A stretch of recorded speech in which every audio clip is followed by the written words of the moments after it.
What's going on, guys? Welcome back to the channel. Motonosity here. We got another video with the R7 that I'm building with Motovation, and it's an exciting one. Favorite videos that I do, maybe. I really enjoy doing these. I try to do them from every bike that I have. This is the top speed challenge. We're gonna try to hit a top speed on this. Based on my experience the first times that I rode it, seeing what it could do speed-wise, I'm not sure if it's gonna be able to redline in 6th gear, but we're gonna try. Before we do that though, you probably will notice that there's no exhaust down here. That is because if you watched the exhaust video that I did when we first put the SC Project on here, we put on one that was for the old MT-07. And that was because SC Project wasn't shipping the new MT-07 exhausts yet. They finally got those out, and we're gonna test fit it on here because there's some slight changes that I mentioned in that video. If you wanna see the install, I'll put that down in the description. But there was a couple areas where it interfered with the fairings on the R7, because obviously the R7 is a brand new bike,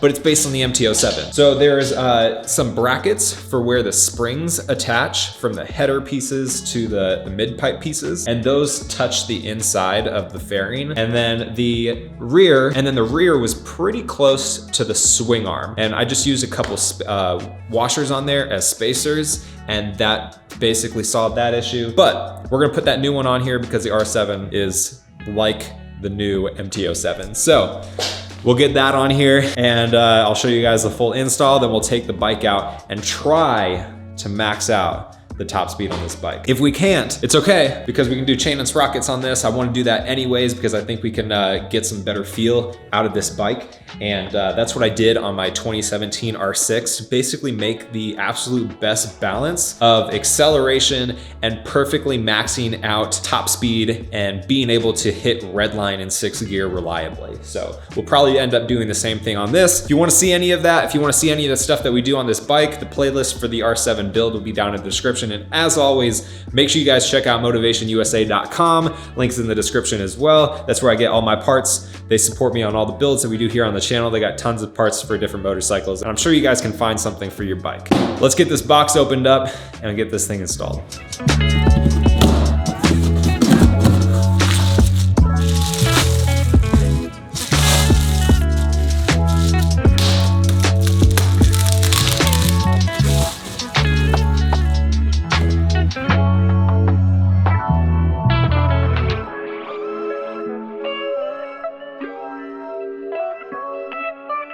All right, so let's take a look at the differences that we can see right off the bat. So the biggest one obviously is the number of pieces. So we still got our 2 header pieces, but then the entire rest of the exhaust is 1 piece. There's no splits in this at all. This one, 3 pieces eliminated, we're down to 3, and that should make it a lot cleaner, look a lot better. And then the other thing that I noticed is this bracket, which I think is for the rear where it mounts under the bike. So I think this is gonna help with where the positioning is next to the swing arm. And then the springs look a little bit more clean than the springs before. They have this kind of metal cover. And then the last thing I noticed is the SC Project logo on the exhaust is actually riveted on here rather than just being a sticker. So super, super nice for that. So we'll get this put together and get it on the bike, and should be good to go.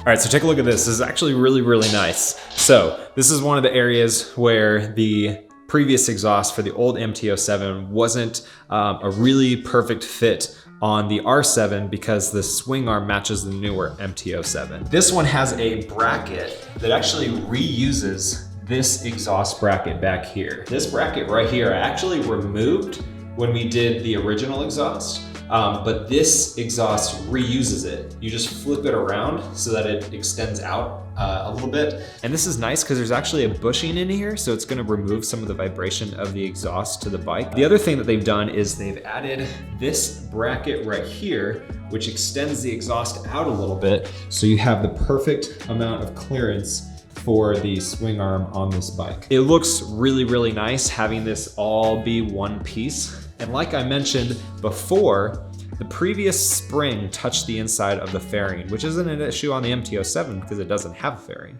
But this is nice on the MT-07 because it's a little bit more hidden, and it's nice on the R7 because it won't touch. They've done these brackets on top of these pipes rather than underneath. So now when this is installed on here, that pipe is no longer touching, or rather not the pipe, but the springs, once those are installed, are no longer gonna be touching. So all I gotta do now is get the O2 sensor wired up to this, put the 2 springs on, and then tighten down all the bolts, and then put on all the fairings, and then we'll be good to go.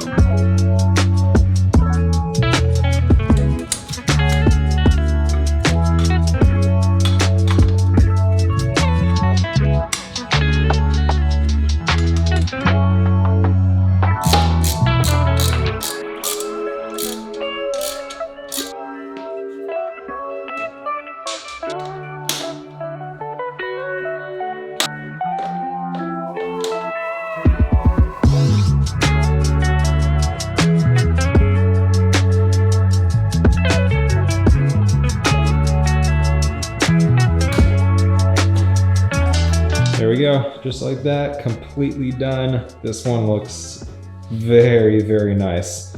Way cleaner than the last one because you don't have multiple pieces down here, so you get the fat exhaust through the whole underside. No touching because the springs are on top. Perfect clearance in the rear. All we gotta do now is take this thing out, see what it'll do. All right, I'm excited to get back on this thing. I've been meaning to ride it more. Got some more video, just generalized videos that I'll want to make with this thing. But sound should be the exact same. The pipe is the general same shape, and it's got the same muffler on there. So the sound should be pretty identical. Yeah, that sounds the same. Wasn't expecting anything different right there. It's all about fit and finish. Having something on here that's right fit for this specific bike.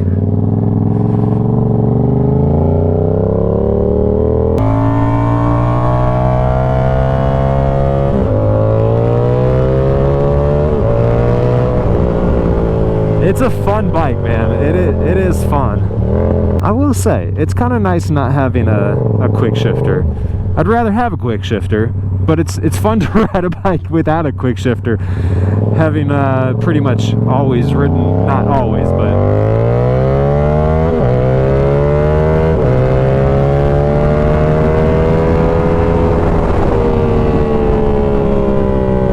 the bikes that I have now all have quick shifters. The sport bikes, at least. We got top speed challenge today. What do you think we can hit?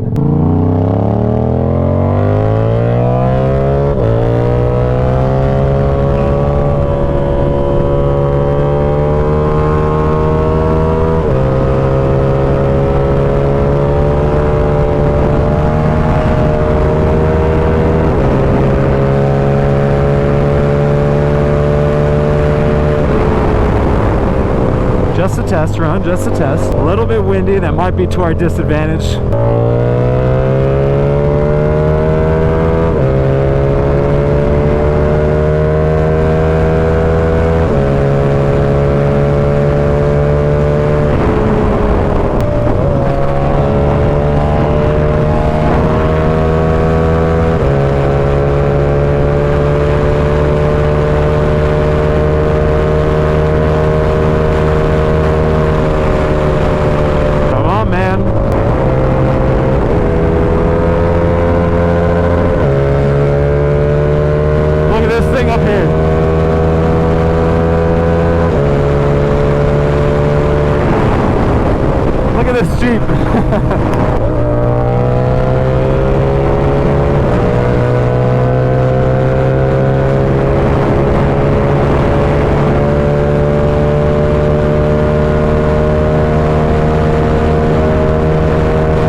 That's exactly what I was expecting. Not enough power to hit redline in 6th gear. I think I was around 9,000 RPM with around a 10.5 redline, and there was nothing left. Even going downhill, and it was a steep downhill. It could not get any more. I was at 130. Let's give it another shot.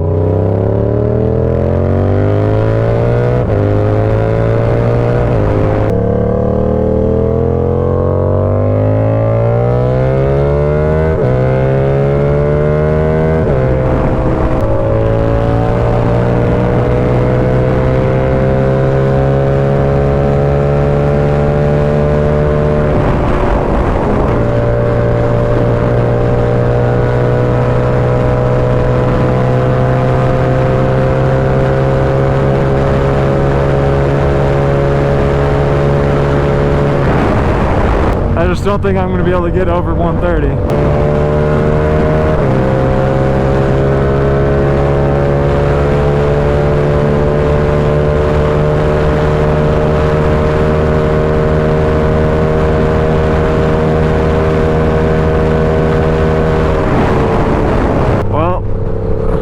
That's it, folks. I wasn't getting any more out of that. The story does not end there, though. Like I said before, we've got gear changes that we can do on this thing, and I think I may be able to squeeze a few extra miles per hour out of this, because like I said, I still had, 1,000, 1,500 RPM to go in 6th gear.